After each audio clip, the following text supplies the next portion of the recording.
చాలా కాలం క్రితం చీకటి మరియు దుష్టత్వం రాజ్యమేలుతున్న సమయంలో ప్రపంచానికి ఆశను తీసుకురావడానికి ఒక ఆత్మ జన్మించింది. ఆయన కృష్ణుడు, విష్ణువు యొక్క 8వ అవతారం. కృష్ణుని జన్మం సాధారణ సంఘటన కాదు. ఆయన ఒక చెరసాలలో జన్మించాడు. ఆయన తల్లిదండ్రులను దేవకి, వసుదేవులను దుష్టరాజు కంసుడు బంధించాడు.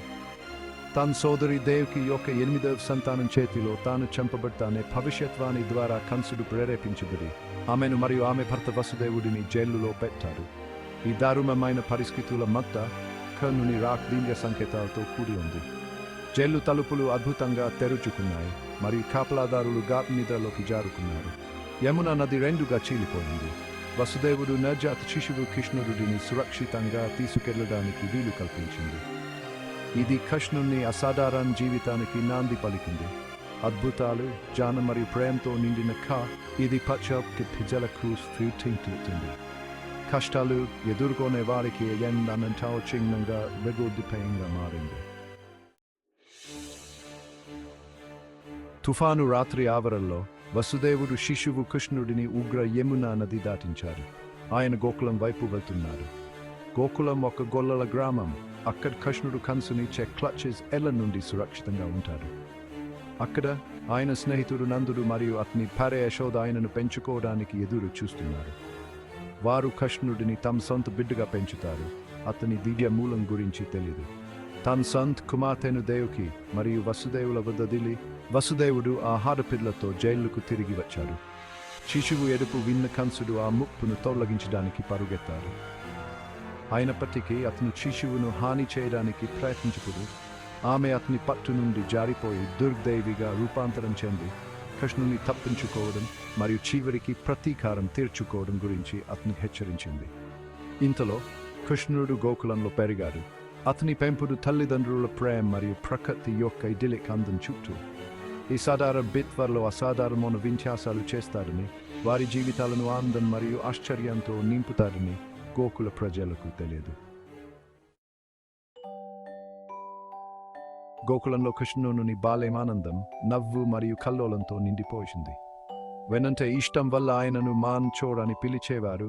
గ్రామంలోని గోపకళల నుండి వెన్నను దొంగిలించేవారు. కానీ కృష్ణుని చిలిపి పనులు ఎల్లప్పుడూ దురుద్దేశం కంటే ప్రేమ మరియు ఉల్లాసం గురించి ఎక్కువగా ఉంటాయి. ఒకరోజు యశోద కృష్ణుడికి తన నిరంతర వెన్న దొంగతనానికి బుద్ధి చెప్పాలని నిర్ణయించుకుంది. ఆమె ఆయనను తాడుతో రోలుకు కట్టివేసింది. అయితే కృష్ణుడు తన దివ్య శక్తితో రోలును తనతో పాటులాగి గ్రామంలో అల్లకలోలను సృష్టించారు. దామోదర లీల అని పిలువబడే ఈ హాస్య సంపేటన్ అతని అమాయక ముఖం వెనుక దాగి ఉన్న కృష్ణుడి దివ్య శక్తిని హైలైట్ చేసింది. అతని అల్లరి ఉన్నప్పటికీ కృష్ణుడు గోకులంలోని ప్రతి ఒక్కరూ చాలా ప్రేమించేవారు. అతను తన వెన్నువు వాయించడం, తన కరుమ మరియు అతని హృదయపూర్వక అనువుతో వారిని మంత్రముగ్ధులను చేశాడు. అతని బాల్య విన్యాసాలు పురాణ కళ్ళుగా మారాయి. అతని దివ్య స్వభావం మరియు క్రూరాంస్తులతో అతని సన్నిహిత బంధాన్ని వివరిస్తాయి. 4వ విభాగం చెడుపై విజయం. కార్య నాగుపాము. కృష్ణుడు పెద్దవారుతున్న కొద్ది అతని దివ్య శక్తులు మరింత స్పష్టంగా కనిపించాయి. ఒకరోజు గ్రామస్తులు కార్య అనే విష సర్పం వల్ల తీవ్ర ప్రమాదాన్ని ఎదుర్కొన్నారు. యమునా నదిలో విషం కలిపారు కార్య. ప్రాప్యంతో ఎవరు నది దగ్గరికి వెళ్ళలేదు. ప్రజల దురదశ చూసి కృష్ణుడు కార్యను ఎదుర్కోవాలని నిర్ణయించుకున్నారు. అతను విషపూరిత నదిలోకి దూకి సర్పాన్ని పోరాడటానికి సవాలు విసిరాడు. తీవ్రమైన యుద్ధం జరిగింది. కృష్ణుడు చివరికి కార్య అనేక తలపై నృత్యం చేయడం ద్వారా అతన్ని అణిచివేశాడు. ఓడిపోయి హక్కబడిన కార్య కరుణ కోసం వేడుకున్నాడు. కృష్ణుడు ఎప్పుడూ కార్య ప్రాణాలను కాపాడాడు. కానీ యమునా నది నుండి అతన్ని బహిష్కరించాడు. నదిని దాని పూర్వ వైభవానికి తీసుకొచ్చాడు.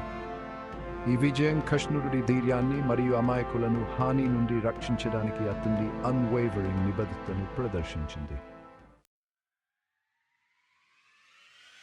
విభాగం గోవర్ధన గిరిదారి. గోకుల ప్రజలు వర్షం మరియు మంచి పంట కోసం దేవతల రాజు అయిన ఇంద్రుడిని పూజించారు. ఒక సంవత్సరం కృష్ణుడు బదులుగా గోవర్ధన కొండను గౌరవించాలని సూచించాడు. ఎందుకంటే ఇది వారికి మేత మైదానాలు మరియు ఆహారాన్ని అందించింది. ఈ అవమానానికి కోపగించిన ఇంద్రుడు గోకులంపై కుండపోత వర్షాలు మరియు తుఫానులను విసిరాడు. గ్రామస్తులను భయం ఆవహించింది. కానీ కృష్ణుడు ప్రశాంతంగా ఉన్నాడు. సున్నితమైన చిరునవ్వుతో అతను తన చీటికిన వేలుతో మొత్తం గోవర్ధన్ కొండు ఎత్తి ఇరు గ్రామస్తులకు మరియు వారి పశువులకు ఆశ్రయం కల్పించాడు. ఈ అద్భుతాన్ని చూసిన ఇంద్రుడు కృష్ణుడి దివ్యత్వాన్ని గ్రహించి భక్తితో నమస్కరించాడు. గోవర్ధన్ పూజ అని పిలువబడే ఈ సంపూర్ణ కృష్ణుని అపరిమిత శక్తికి మరియు ప్రకృతితో అతనికి ఉన్న లోతైన అనుబంధానికి చిహ్నంగా మారింది. పర్యావరణాన్ని గౌరవించడం మరియు రక్షించుకోవడం యొక్క ప్రామాణ్యతను నొక్కి చెప్పింది. నా తింగి రమేష్.